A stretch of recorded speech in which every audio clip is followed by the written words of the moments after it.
Baiklah tuan-tuan dan puan-puan, ada soalan Ustaz. Tadi ada sebut ubat. Boleh ke orang perempuan ini dia pakai ubat supaya menahankan uzurnya, supaya dia boleh buat tawaf? Jadi dalam masalah ini tuan-tuan, banyak orang kata boleh, ada kata tak boleh. Macam mana ni? Dengan ini dapatlah kita faham bahawa usaha memakan ubat untuk melambatkan haid agar dapat menggunakan tawaf qada adalah salah satu perkara yang harus tidak dilarang. Ini dikuatkan lagi dengan apa yang dikuatkan dari Said bin Mansur dari Ibnu Umar radhiyallahu anhu, bahawa ia ditanya mengenai seorang wanita yang membeli obat dengan maksud agar haidnya berhenti hingga dia boleh ikut nafar, ikut pulang pasal nak tawaf tu. Jadi kata Ibnu Umar siapa tuan-tuan? Ibnu Umar anak Sayyidina Umar, anak Sayyidina Khalifah Islam tu. Jadi ini seorang sahabat dan juga ulama di kalangan sahabat radhiyallahu anhu. Ibnu Umar pun berpendapat bahawa hal itu tidak menjadi apa-apa. Bahkan beliau sebutkan pula bagi perempuan-perempuan tu ciri-ciri akar-akar kayu dan kayu-kayu Arab. Kayu-kayu Arab ni kayu jenis kayu lah untuk menjadikan dia obat. Dia tunjukkan pula, ambil kayu ni, ambil akar ni. Masya Allah. Jadi dari zaman sahabat pun dah ada problem ni. Sebab ini bukan problem baru, ini problem kaum wanita. Jadi zaman sahabat pun ada juga kaum wanita yang bermasalah. Jadi dia nak balik dah, rombongan kafilah dah nak balik, tapi dia belum lagi uzur selesai. Jadi sebelum sampai masa dia itu, dia dah standby makan ubat supaya tidak datang uzur dia. Jadi boleh ke Ustaz? Itulah dia punya ceritanya. Zaman sahabat pun berlaku. Ulama zaman sahabat telah mengeluarkan fatwa boleh, tetapi ditunjukkan pula dia punya akar-akar kayu dia. Tetapi ini kalau diperlukan untuk apa?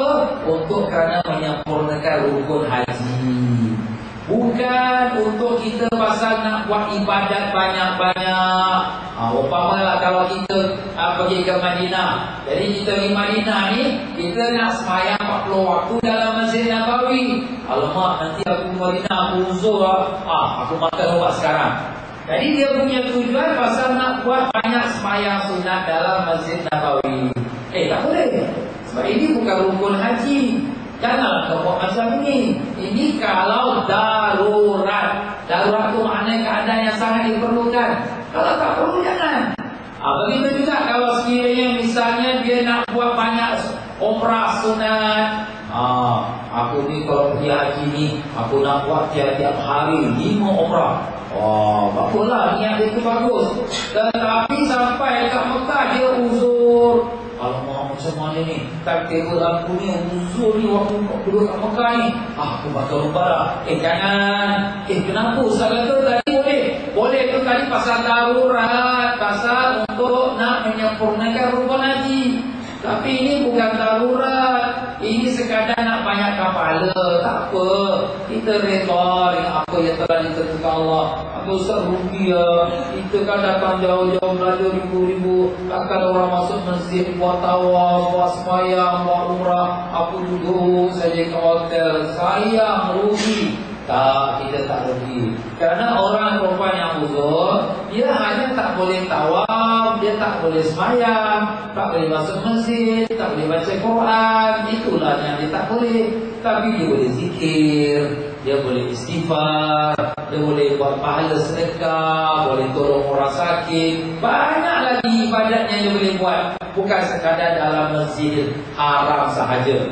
Jadi di sini nasihat saya, janganlah untuk mengejarkan yang sunat itu kita pun memakan obat tahan uzur. Kenapa Ustaz cakap jangan? Sebab ini uzur datang daripada Allah. Kalau dah memang takdir Allah kepada kita, waktu itu kita pun datang uzur, kita reda.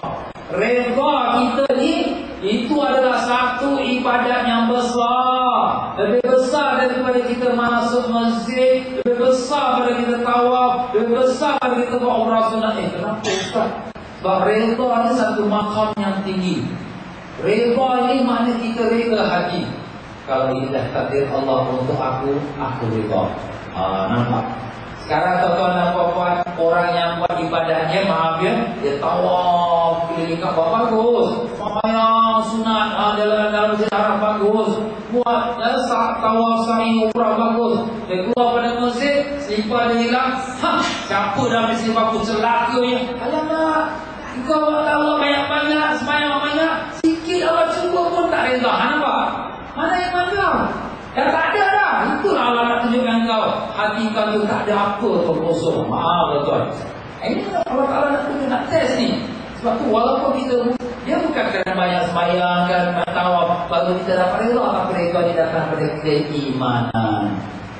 Dah kalau ini takdir Allah, aku reda. Aku pun boleh buat kerja lain yang banyak-banyak, buat ibadah dapat pahala yang tak semestinya aku masuk masjid haram. Macam tu lah dia. Kita kat Madinah, kita tak dapat masuk Masjid Nabawi, tapi kita boleh banyak selawat atas Nabi SAW. Daripada hotel kita menghadap Masjid Nabi, kita selalu menangis kita. Alhamdulillah, dapat sayu syahdu kita. Kita yang dapat masuk Masjid Nabawi pula, ada ramai orang perempuan pola sini, bergaduh pula dia. Lepas makan Nabi dia buka dia. Ini cakap betul tuan-tuan. Nanti pergi dekat makan Nabi, bergaduh lepas makan Nabi. Pasal nak berebut semayang, nak berebut masuk Allah. Kita tak payah berebut-rebut pun, dah takdir Allah, aku tak boleh masuk. Tapi Alhamdulillah, aku dapat selawatkan Nabi, nangis, kita semangat. Itu lebih baik. Nampak? Kalau dapat masuk, kita baiklah, jangan gaduh-gaduh orang. Macam tu lah dia. Jadi pokok di sini janganlah pula kerana yang sunat-sunat dikerja tu, dia pun nak makan obat. Jangan.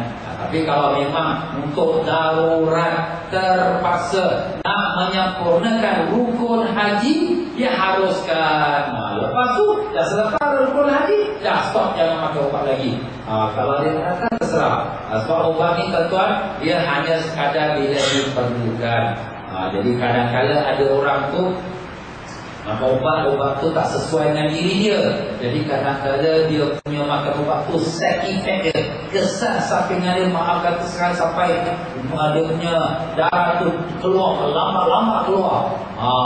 Jadi di sini kadang-kadang ada keburukan.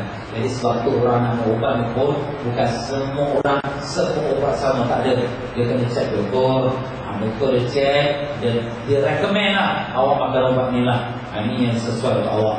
Macam tu. Sebab ada obat, ada orang tak boleh take it. Dia makan, dia ada side effect pula. Tumpah darah pula, atau timbul pula muka jerawat, ada bisul pula, macam-macam boleh jadi. Sebab tu di sini lebih baik kita berhubung dengan doktor kita dan kita tanya. Ini semua masing-masing wanita tu dia take note lah, ambil perhatian.